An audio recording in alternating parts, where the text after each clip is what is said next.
Hey everyone, this is Brian Marino with Apex Software, and in this video I'm going to go over getting started using ApexSketch version X on a desktop. So this will show how to use your mouse and keyboard to create a sketch. A lot of the keystrokes and things that I'm going to show you today are going to be very similar to the way ApexSketch version 7 works. So if any of you have ever used Apex 7, this should be very familiar to you. Before I get started, if you have any questions, feel free to drop them in the comment sections below. I will be keeping an eye on that. Also, if you know anyone that would be interested in this or you think it would help, feel free to like, share, and or subscribe so you don't miss out on any updates. So to get started, what you're looking at here is ApexSketch version X. I'm running it on my desktop right now. And I'm going to kind of go over the user interface and just give you all a quick highlight of what each button does and things like that, and then I'll get into drawing. So if you look at the top of the program, we have our normal home, view, tools, photometrics, help tab here.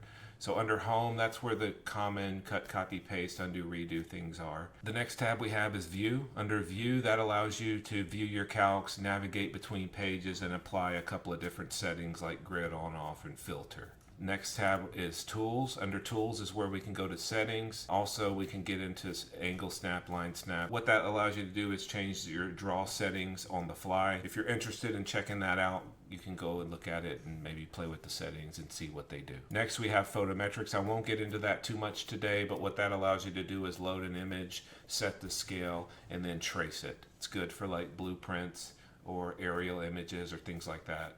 You can actually use it to create a footprint of the sketch from. Finally, to the right of that, we have our help tab. So under help, we have email support, video library, and about.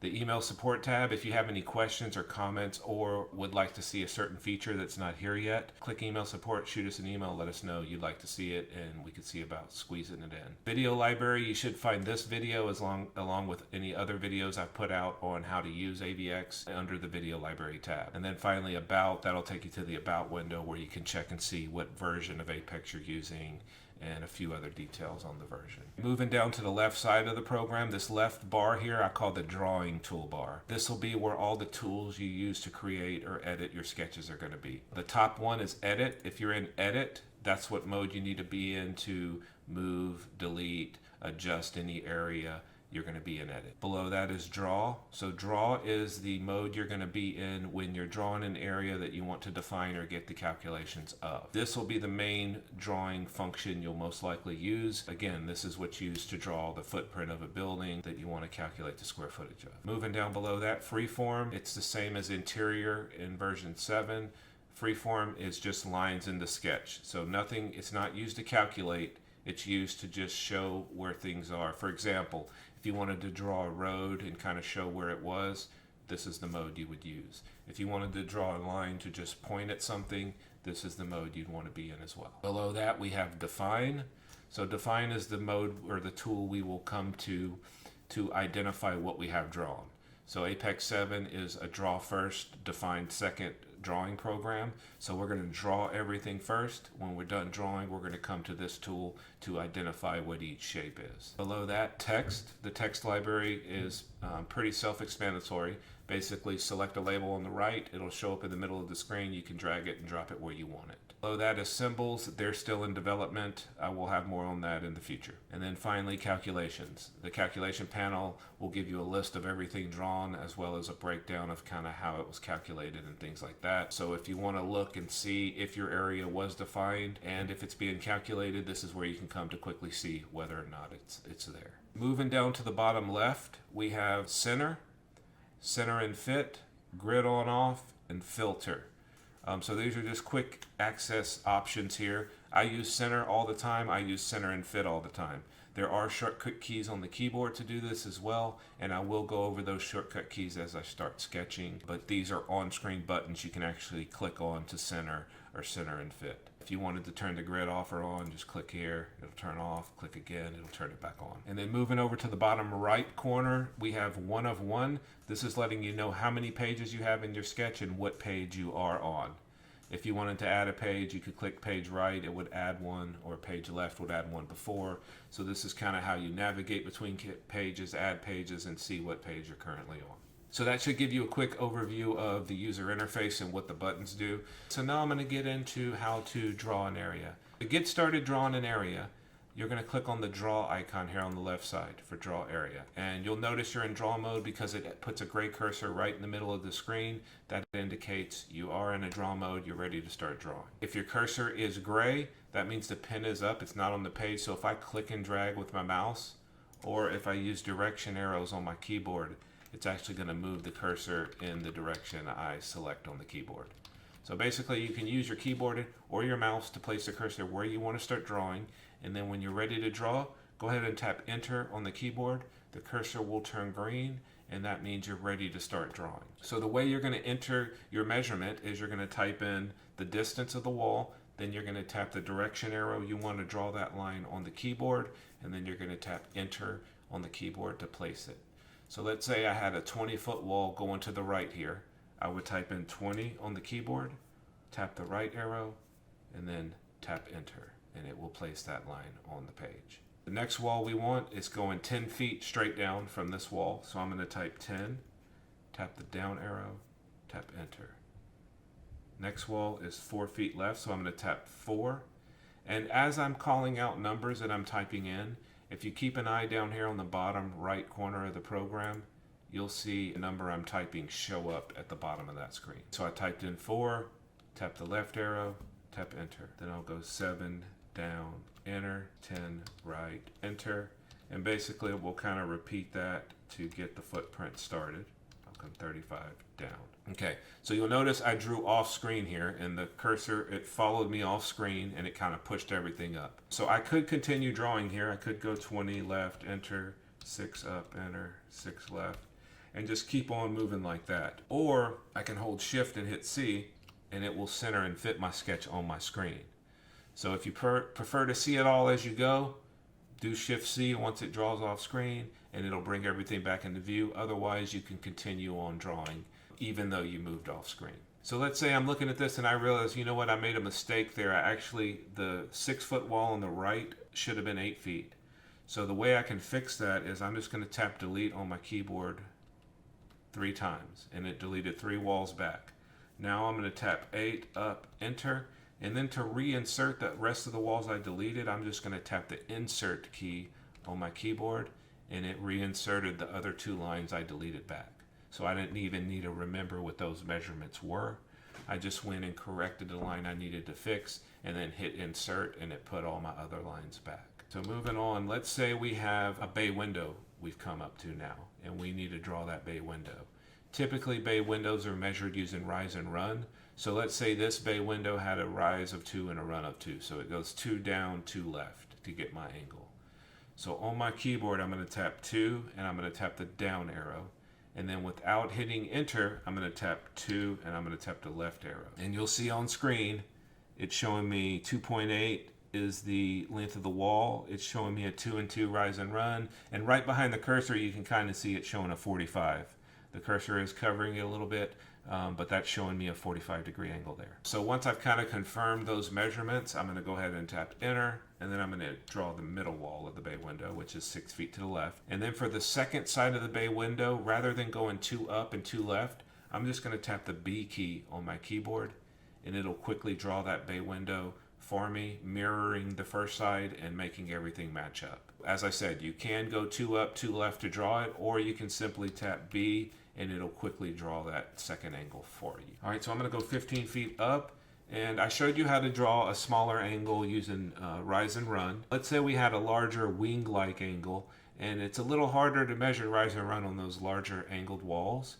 So let's say we had a miter gauge, and in the field we were able to measure what the degree of that angle was. We do have a way to draw that, which we call turn. So the way you would draw that line using turn is you would enter the distance of the wall, then the direction, is it left or right, and then what is the degree. So in this case, let's say we have a 20-foot wall going to the left, and it's 53 degrees. On my keyboard, I'm going to type in 20, and then I'm going to tap the L key for left, and then I'm going to type in the degree, 53. So we have 20L 53 showing in the HUD at the bottom right. So once I've confirmed those numbers, I'll go ahead and tap enter, and it'll draw that angled wall for me. It's showing me on screen, it's 53 degrees. It actually figured out the rise and run for me. So it's giving me a couple of measurements I can use to confirm everything. Once I'm happy with what I have, I'll go ahead and tap enter to place it on the sketch page. And now I'm ready to move on to my next wall. The next wall comes 90 degrees off of this angle we're on now, and it's 15 feet. So to draw that, we're going to use turn again. We're going to type in 15 for the length of the wall. We're going to tap R for right. But in this case, since it's 90 degrees off of this angled wall, I don't need to type in 90. It defaults to 90.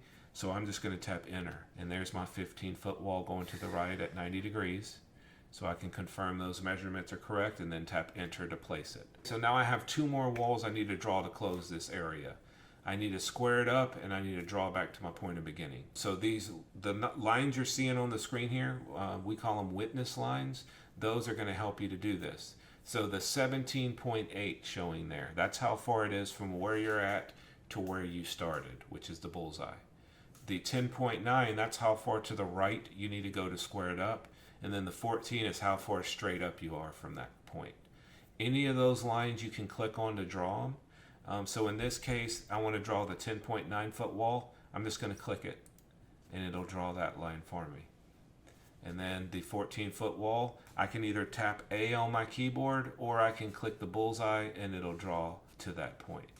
So if you're a keyboard user, tap A on the last wall. If you prefer to use your mouse, just click the bullseye and it'll draw a line to where you started. Now, we're not always going to draw back to the point of beginning, so you're not always going to need to use those witness lines, but they are very handy in cases like this. So next we're going to draw an attached area. So we're going to add on a porch over here on this corner. So the first thing I want to do is move my cursor and align it with this corner here. So the way I'm going to do that, I'm just going to click and drag and snap my cursor to the corner. You'll notice when I'm using my mouse to move the cursor, I'm not clicking right on top of it. I can, but I'm actually clicking down here and dragging. It's called an offset drag, and in my opinion, it's a little easier because you can see better what you're doing, but there's no right or wrong way to do it. I just wanted to let you know that you don't have to click right on top of the cursor to move it. You can click and drag anywhere on the screen to move it. So now that I have my cursor in position where I want it, I'm going to go ahead and tap enter on the keyboard, and I'm going to go 6 feet right, enter. And let's say this patio has a curved corner, and we measured the curve starts where my cursor is now, and it ends 10 feet down, and then 10 feet right. So the curve ends where my cursor is now. So we drew the chord, or the opening of the curve. Now we need to curve this wall. So there's a couple of ways to curve it. You can tap the minus or plus key on your 10 key on the right side of your keyboard, and each time you tap it, it'll curve 15 degrees. So I'm tapping minus. If I tap plus, it'll curve it back the opposite direction, 15 degrees each time I tap it. So plus minus on your 10 key will curve the wall. You can also click on the curve left or curve right button here. At the top, I'm going to do curve right, and it'll curve it. In this case, it curved it to 90 degrees. If you wanted to change any of these numbers, you can simply select the number you want to change up top here, type in the number you want it to change to, hit enter, and it'll update the curve information. So that's a quick and easy way to adjust your curve once you curve it. But once we got the curve where we wanted, in this case we want a 90-degree curve. That's typically what a curved corner is. I'm going to go ahead and tap enter, and now I'm ready to move on. So I need to draw a line down to the bottom where that red dot is on the end of the 10-foot wall. So on my keyboard, I'm going to hold down the control key and press the down arrow 3 times. So what that did is, I'm going to tap delete and show you what it did. The first time I tapped the down arrow while holding control, it aligned with the 10.9 foot wall on the left side there. The next time I tapped it, it aligned with the 10-foot wall. And the third time, it went down to the point that I wanted to align with. So just like in version 7, if any of you have used it, the same keystrokes apply here to align. Ctrl Direction arrow will snap you into alignment with different points in the sketch. So from this point, that's where I want my line to go. So I'm going to go ahead and tap enter. My line will turn black. I don't need to retrace all of those lines back to where I started. So I'm just going to tap enter a second time. It's going to pick up my cursor, and I can move it off without drawing a line now. So we just drew our patio. Next, I'm going to add on a garage. So I'm going to click and drag and move my cursor down to this corner. And another tip for your V7 users or keyboard users, you can click and drag and get your cursor to snap to a corner. You can also just put it close to the corner and then tap the J key on the keyboard and it'll jump the cursor to the closest corner. So if you prefer to just get it close, tap J, or you're having trouble aligning it with a corner, just put the cursor close and use the J key on the keyboard and it will jump your cursor to the closest corner. So in this case, we're ready to start sketching. So I'm going to go ahead and tap enter.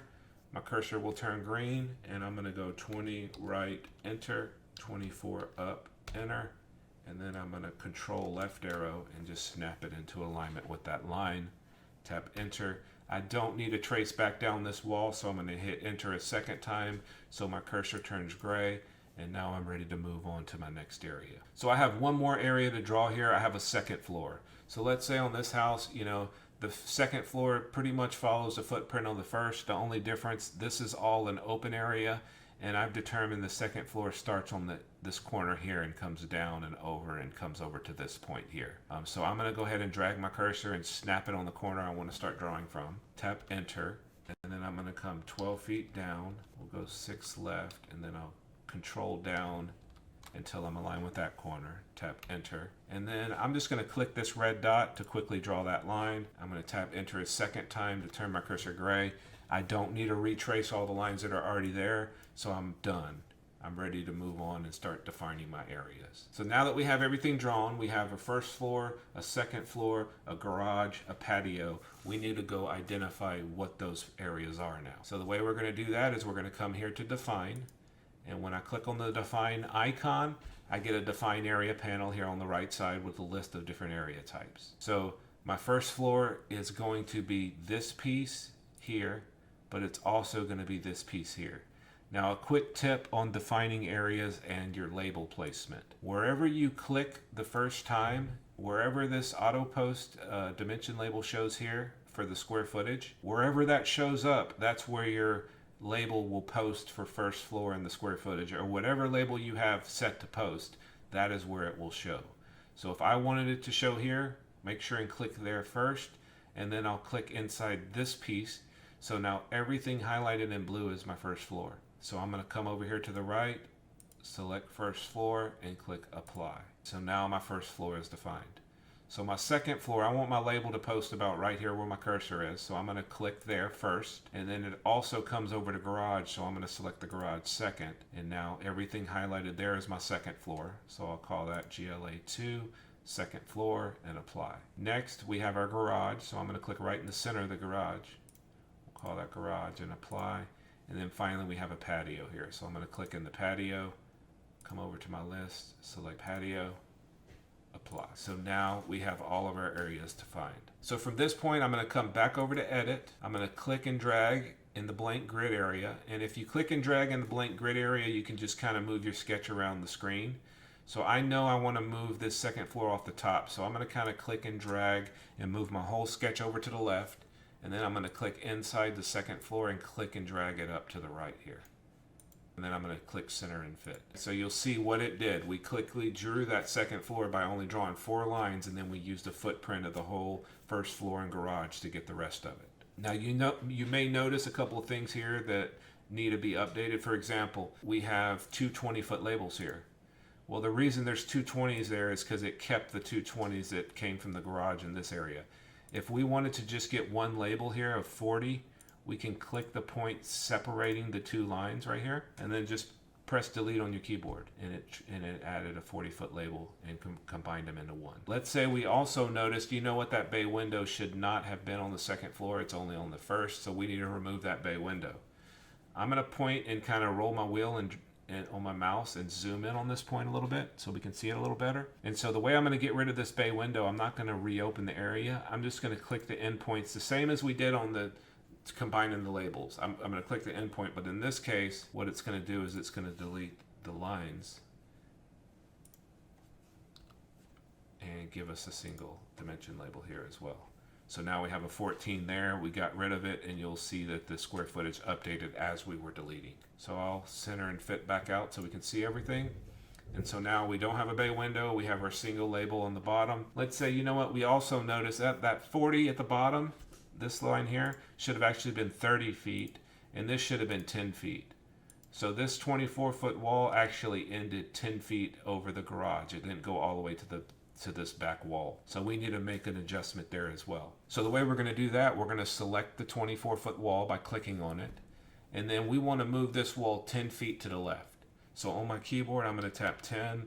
I'm going to tap the left arrow. And when I tap enter, the square footage should update and it's going to adjust that area. So we just quickly made that adjustment without having to delete anything at all. A couple of tips on moving your your auto post labels. So the second floor and the square footage. If we want to move it, if you click on one label and then click on another, it allows for multi-selection. So we have two labels highlighted right now. I'll just click and drag them both up here. Same thing. Let's say we want the first floor one in the middle now. I'll click here, click on the square footage label, drag it to the center, and then click to drop it. Let's say we wanted to delete multiple labels at one time. I'm going to grab these labels that doubled up here. So let's say we want to get rid of all those labels. What I'm going to do, I'm just going to click on one and then continue clicking on all the ones that I want to get rid of. And then with them all highlighted, I'll press delete on my keyboard and it'll delete those labels. So you can select multiple items at one time and move them or delete them all together. Another thing, let's say we wanted our dimension labels on the outside of the area, not on the inside. If we select the area, hold down the control key on our keyboard and press F10, it'll cycle them all to the outside.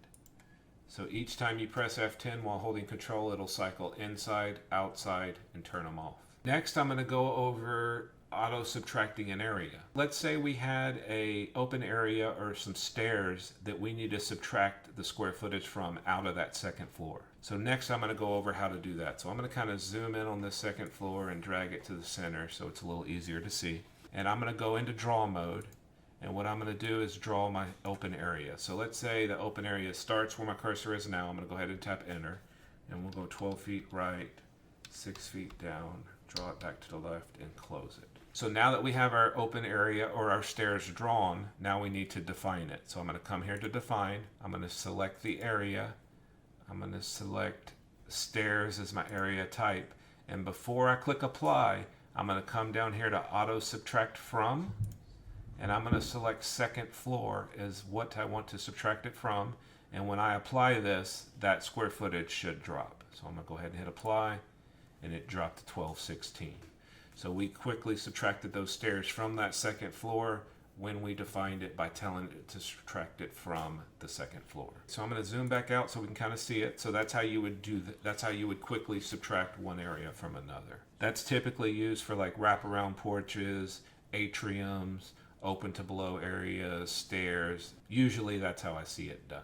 Now, how do we confirm that is subtracted? Or let's say we opened the sketch and we weren't sure if an area was subtracted from another. The way you can confirm it, if you come to the Calc tab, you'll get a list of everything drawn. So we see, we have a first floor, second floor, patio, garage, stairs, all drawn out. Let's come to the second floor and click the down arrow here. And it'll drop down and give us the details of this area. And if we look here, subtracted 72 square feet. We drop that down, it'll show us what is being subtracted, which is the stairs. So in this calculation panel, we can click on any area in the list here on the right, and it'll highlight it on the left as well and kind of show us where it is. If you're not sure where an area is or what an area is, you can click on the area, whether it be in the sketch, it'll highlight it, or you can click it in the list and it'll highlight it in the sketch. So either way it'll work. So that's a quick and easy way to identify an area, see whether or not it's subtracted, or see what it's calculated as. So that's just a quick overview of the calculations panel. Anything defined as a GLA will total up at the bottom here in Apex. So total living area 3203.5. That's totaling up our first floor and our second floor. It also gives you a number of total areas drawn and defined here. Next, let's go to cloning areas. So I'm going to go back to edit, and I'm going to quickly show you how to clone an area. Let's say, we had a basement that was the same shape as the first floor. How would we clone that area as a basement? So I'm going to kind of click and drag over here, and I'm going to click inside the first floor. So with the first floor highlighted, if you look up top, we have some options. In this case, we want to use clone area. So I'm going to click clone area, and it's going to give me a list of different areas I can use. I want to define it as a basement, so I'm going to come to the basement category, select basement in my list, and click apply. Okay, so there's a basement sitting right on top of my first floor now. I'm just going to click and drag it off to the side, and then I'll center and fit to bring everything into view. So I quickly cloned that first floor as a basement. I didn't have to redraw anything. Just select it, go to clone area. Let's say we wanted to redefine it. I'll go over redefine and how to use that as well. So let's say, this is a finished. I need to define it as finished basement, not just basement. So I'm going to select the area, come up to redefine, come over to basement, select finish basement, apply, and it updated it on the right. So you can quickly redefine areas that way as well. All right, I'm going to come in and I'm going to delete this area and this area. And I'm going to center and fit this, and I'm going to use this first floor to show how to add text labels and interior walls. So let's say we wanted to draw the footprint or the floor plan of this house, and we wanted to kind of show where the walls are inside of it, as well as label the rooms. I'm going to click and move these labels off to the side here, so it's a little easier to see, and zoom slightly by rolling the wheel on my mouse. To get started drawing interior walls, we'll do interior walls first, and then we'll add the text labels into them. So to draw interior walls, I'm going to click on Freeform, which is Draw Interior, and we'll get the crosshair just like we do in any other draw mode. All you have to do, just like if you're drawing an area, I like to start drawing from a corner or a reference point, and then I know how far I need to move from that point. So let's say we'll jump to this point here. So I'm going to come here and tap J on my keyboard, jump it to the corner, and then tap Enter. And let's say we have a couple of rooms over here on this bottom right side. So I'm going to go 4 up, and then I'm just going to go 20 over all the way. Okay, and then we'll come 10 feet back to the left, tap Enter, and I'm going to draw a line down to here. Enter, Enter. All the shortcut keys work the same, so Ctrl Direction arrow, tap a distance, tap a direction arrow, tap Enter.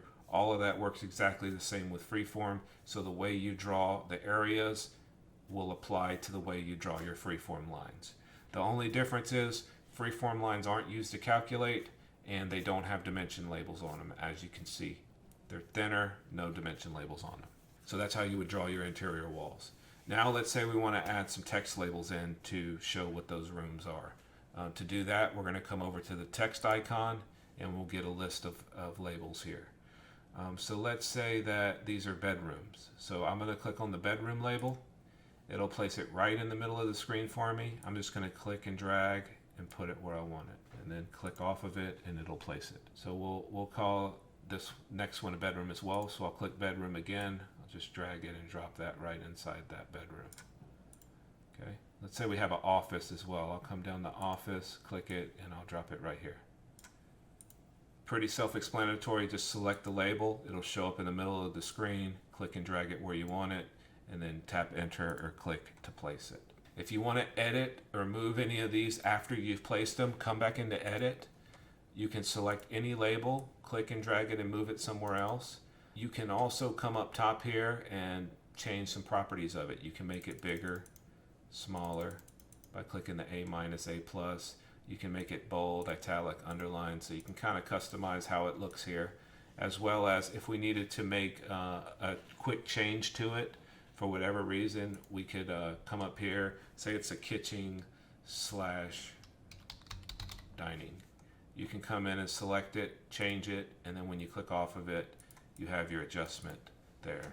So you can, on the fly, select a text label and change it or adjust it. One other thing, I'm going to go back to the text library. Let's say we want to add a custom label that's not in our list. The way you're going to do that is if you come up top here and click where it says Enter Custom Text, it'll put your cursor up there. And let's say we had something that's not in the list. For example, let's say we needed to add the word enclosed to our sketch. The way we would do that, click up in the text box up top, and we'll type in enclosed. And then I'm going to tap Enter, and it'll place it in the middle of the sketch, and then I can click and drag it where I want it and drop it. So that's how you would quickly add in a text label that's not in the list that you need to add to your sketch.